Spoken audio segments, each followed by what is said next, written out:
Welcome back to the show, everybody. Check out these headlines. Japan says April. Brazil says imminent. We got Monica Long, Brad Garlinghouse in the news. Digital Pound Foundation, G7 Nation, ladies and gentlemen. Global cooperation on crypto regs. We got Sir John Cunliffe, the Deputy Governor of the Bank of England. Brooks Entwistle. What about CBDCs in Ripple and Singapore, ladies and gentlemen? We got that in the 300 MA for XRP. Is it escape? Somebody roll that beautiful intro.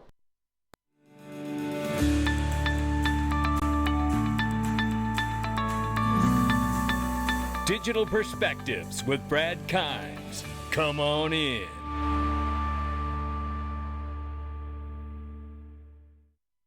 Welcome back to the show, everybody. You can follow us on TikTok, YouTube, and Twitter for exclusive content. Right now, it's $1.14 trillion market cap for cryptocurrency. It's off by 1.9%. Bitcoin, 23,800 plus. Ethereum, 1,600 plus. Tether market cap is 69.9 billion, they say. XRP, 38 cents. We are up 1.2% on the 7-day. Things are pretty flat and falling. That's where they are this morning. But you know what? This is a reason to get excited right here. Take a listen to the link to Fireside Chat coming up today. Jack McDonald, from Polyside. Take a listen. Shout out to Ray Fuentes. Hi everyone, it's Ray from Link2. Devastated by the destruction caused by the earthquakes in Turkey and Syria, the Link2 portfolio company Ripple Labs is committing $1 million to support non-government organizations providing aid in the region. The fund supports 4 NGOs with relief operations on the ground and donations which are distributed equally. Those organizations are CARE, Mercy Corps, World Central Kitchen, and International Rescue Committee. Across the pond, the Link2 portfolio company Uphold announced that its UK clients can earn the digital asset XRP when spending the Uphold card. No foreign transaction fees, spend crypto directly from your Uphold card, and earn 4% cashback paid in XRP anywhere in the world. Also, friendly reminder, Link2 will be hosting a fireside chat with Polyside CEO Jack McDonald today, Friday, February 17th at 10:30 a.m. Pacific Standard Time. Don't miss this fireside chat. Click the link in our bio to register. Thanks for tuning in. Have a great weekend. And don't forget to check to see what kind of pricings and deals they may or may not have there when you get that private equity. Don't mess around. It does not last long. Click the link underneath the video. I'll be in that fireside chat.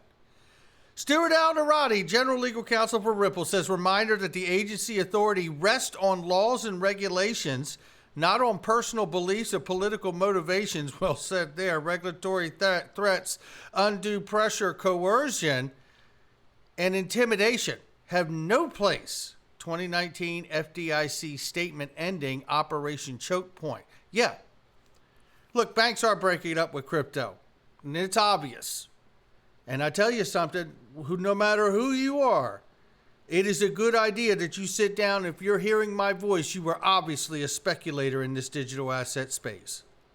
Everyone has their own risk appetite. Figure out what yours is.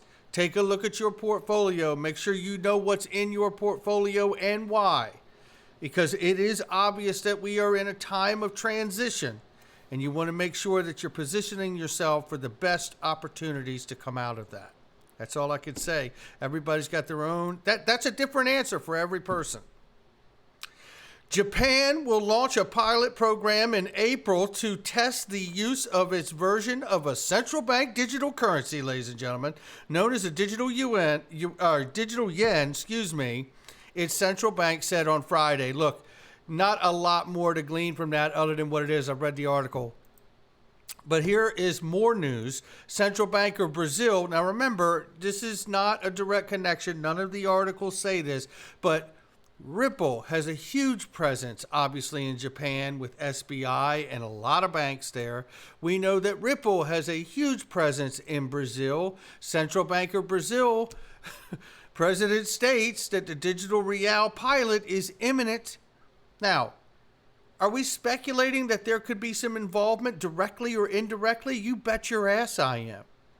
So don't take what I say as verbatim or that it's actual facts. I'm speculating that there is some direct or indirect involvement here because Ripple has huge presence in those areas. Now, for a lot of the CBDCs that are launched, it would not surprise me if all of those central bank digital currencies around the world have their own network and they plug in and tap into the private ledger to do business with other central banks. That to me makes the most sense, but we'll see how this shakes out. And I'm sure there'll be many different forms and variations as these things continue to roll out, but very exciting nonetheless. Shout out to Monica Long, the new president of Ripple right here, and Brad Garlinghouse, obviously the CEO. Shout out to both of them. Monica says, love the influx of crypto players focusing on payments as a real-world use case. As we know very well, the baseline ability for fast, efficient, scalable, and cheap movement of value is the key to opening up a broader list of real-world utility lending tokenization. Absolutely. And I don't mind adding in qualified custodians, which you could find at standard custody. But you know what? She's so right. And I'll tell you something. How about that when you have a company that is working hard in the sector that she mentioned, and they're not afraid of competition. They welcome other players coming into this space. That to me is the posture of a winner right there. Because what they are doing, look, I look at the same thing from what I do from my channel. I don't compete with anyone. I'm a creator. If you're a competitor, you've already lost. And it is obvious to me that Monica's statement here says that she's a creator. They're not a competitor. And they don't care if other people come into this space. It makes the space better because innovation and competition create winners. It creates what will be chosen in an open free market. Brad Garlinghouse backs it all up and says, just take a look at the customer list and you guys know how many customers Ripple has. Come on in. Here's one of them. Digital Pound Foundation, Susan Friedman, head of Ripple policy, sits on there. Yeah. I can bet you bottom dollar that's not for nothing. A report by UK stablecoin issuer Pound Token, which has released a digital pound, obviously, and it's available in 18,000 ATM machines, and crypto accounting firm suggests that UK economy could be losing as much as 20 billion pounds due to its current dependency on US stablecoins. It's a G7 nation, ladies and gentlemen, and this is how it starts. This is where you start to see that paradigm shift. It says, hey, we're going to be using a stable coin. Why don't we just use our stable coin? Great question. And it will be motivation for taking action, because it already is. And here about taking action, as much as you may want to see finality when it comes to having rules and regulations, this is where it starts. Senator Sherrod Brown's, John Boozman's, Patrick McHenry's offices are set to send top staffers in a U.S. delegation of around a dozen folks from the Hill to Brussels and Paris next week. And guess what they're going to talk about? It's crypto with the EU regulators and legislators who are about to drop the bomb on their framework like MiCA. You know, Susan goes on here to say, first let me say, she says, the visit is a testament to the industry-leading space that the EU has set on crypto regulation. Exactly right. We absolutely expect Europe to become a hub for responsible participants in crypto innovation moving forward. She goes on to say, frameworks like MiCA protect consumers and promote industry growth. Both are possible. It's a long path for the U.S. to take similar action. It otherwise risks permanently losing its competitive edge to the markets with more progressive regimes like the EU or the UK or Singapore or Japan, which we've all mentioned, or now Brazil, right? You know, all of this says to me that the U.S. is really designing, watching, observing, and they are going to move last, but they're going to take the benefit of study and experimentation from all other regions of the world before they step forward. But I do believe, glass half full, they will step forward. I haven't seen Ripple announce that they're leaving the United States, so I have to assume that this is going to work out. We'll see. Let's see here. This is Sir John Cunliffe, the deputy governor of the Bank of England. I'm not going to play this whole 10 minutes so you can breathe a sigh of relief. No slight to Sir John Cunliffe, but I'm going to play you the first 3 minutes, and I think you're going to like all of it because of what this deputy governor of the Bank of England has said. And you talk about long list of partnerships that Brad Garlinghouse was speaking of. Bank of England is one of them. Take a listen. Innovation to make it sustainable, but retrofitting, and in some cases taking away something that people quite like, and now that has very considerable lobbying power. And that experience of having to retrofit regulation on things that have grown to scale, you can see that with the internet platforms, in Gillian's buckets, in competition, in data. It's incredibly difficult to do once these things have got to scale, and they can get there very fast. So I think that was really the thing that was most at the back of our minds, that this thing would actually develop, billions of people would use it, it would have benefits, but suddenly we'd be trying to retrofit a regulatory framework around it to deal with risks in finance and in money and in payments, and we will find that enormously difficult to do. So I'll highlight sort of 3 or 4 areas where this is important to us, and then 2 quick examples. First, the impact on financial stability. So, and there are lots of aspects to this, but one really important aspect is I don't think we as central bankers or regulators have any responsibility to protect a particular banking business model. It's not our job to protect banks from competition from people with very different business models and different technology.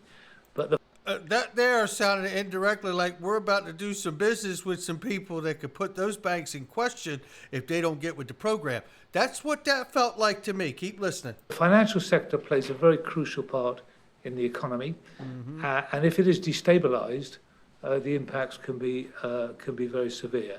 So that shows you the weight of what they're about to do with these new systems and payment rails. There's a whole set of issues about how the existing financial sector will cope with the challenge from new entrants that could grow to be very large very quickly in that world. And how do we manage the transition from where we are and where we want to be? We ran an exploratory stress test in the Bank of England in 2017, pre-Facebook, asking the banks to say, well, have you thought about what might happen? We're thinking about fintechs then when others come in with different business models. And actually, at that point, we thought the awareness in bank boardrooms of some of the challenges and how they would manage the transition, for example, losing their retail deposit base, was actually woefully light. They really weren't thinking in those terms. So there's the financial stability aspects of adapting to new players and new business models and ensuring that doesn't lead to instability. Secondly, I mean, the mantra regulatory arbitrage, which we all talk about all the time. Which really comes back to speak to the idea and understanding that there is global cooperation, as Susan Friedman highlighted, right? Look, here's what I want to say. This is the Deputy Governor, Bank of England, Sir John Cunliffe. Now, I understand there's not a lot of energy in what he's sharing, but let me tell you, what he is saying is extremely important.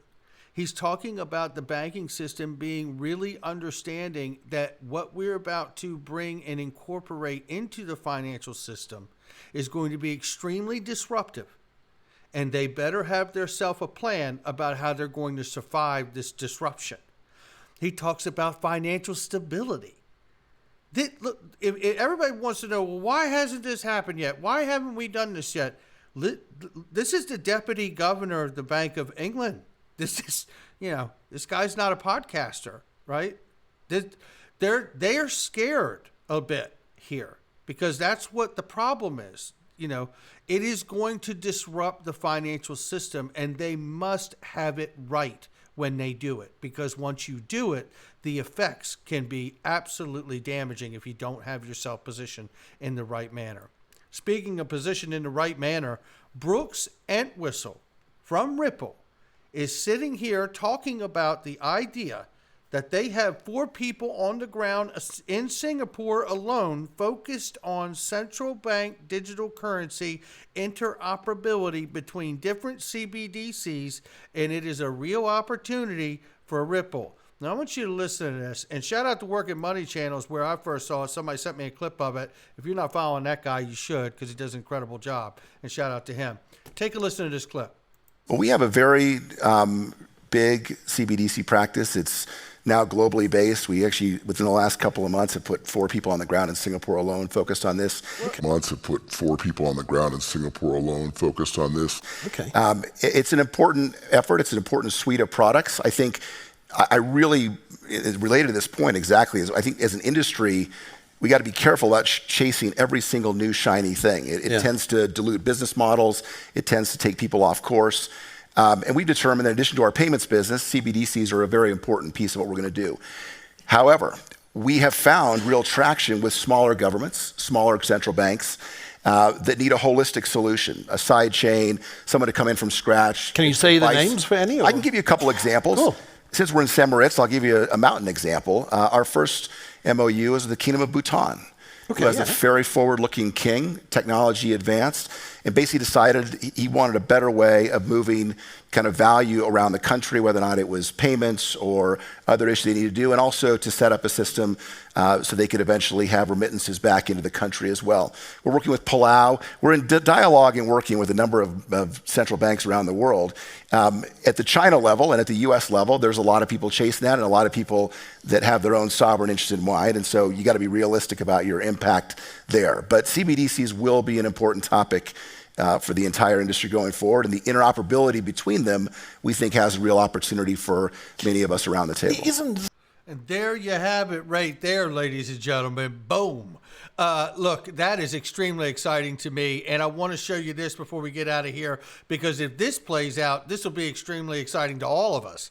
Eggrad Crypto shares XRP escaped 300 moving average since December 21. XRP is struggling to close above the 300 MA. It is a major resistance. Recently, XRP is getting rejected at the 300 MA, but the bulls are attacking it again and again.